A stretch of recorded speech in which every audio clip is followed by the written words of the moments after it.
এই রহমানির রাহিম। শুভ সকালবেলা। আজকে পবিত্র শুক্রবারের দিন, জুম্মার দিন। আজকে সকালবেলা আমার নাস্তা, আমাদের রুটি, লাউ তরকারি আর হলো সালাদ। আজকে সকালবেলা আমার নাস্তা গ্রামের ভিতরে।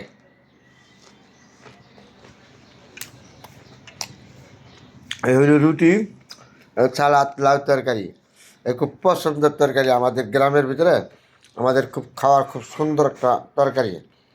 আজকে সকালবেলার নাস্তা আপনাদের সাথে শেয়ার করলাম। সুন্দর। আমার কাছে এই লাউ তরকারি দিয়া রুটি খাওয়াটা অসাধারণ সুন্দর লাগে, ভালো লাগে। ওই জন্য সবসময় আমি তখন গ্রামের বাড়িতে আসি, তখন এই রুটি দিয়া লাউ তরকারি দিয়া খাই। খুব খাবার একটা মনোযোগী একটা ইয়া।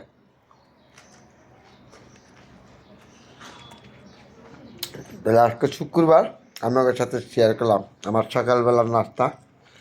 যেখানেই থাকেন ভালো থাকবেন। আসলে আমরা গ্রামের মানুষ, একটা কথা আছে না, আমরা গ্রামীণ খাবার পছন্দ করি। কারণ নর্মাল খাবার এবং ফরমালি মুক্ত খাবার, এটা হলো আমাদের গ্রামের ভিতরে।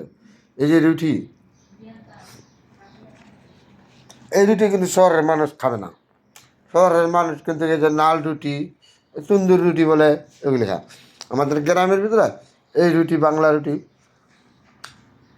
আর এই যে লাউ তরকারিগুলি, একদম লাউগুলি ফরমালি মুক্ত। এগুলির মাধ্যমে কিন্তু ফরমালি নেই। তাহলে আমাদের গ্রামে যে তরকারি খাবেন ফরমালি মুক্ত। আজকাল সকালে নাস্তা, যে লাউ তরকারি, আমাদের গ্রামে বলে টাকি মাছ। টাকি মাছ দিয়ে রানলে অনেক স্বাদের। আপনাদের সাথে শুক্রবারের দিন, আজকে পবিত্র জুম্মার দিন, শেয়ার করলাম সকালবেলা।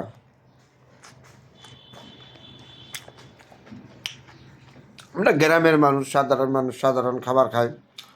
সবসময় আমরা সবার সাথে মিলেমিশে থাকতে পছন্দ করি। আমি এর জন্য আপনাদের শেয়ার করছি। সবাই ভালো থাকবেন। শুভ সকালবেলা।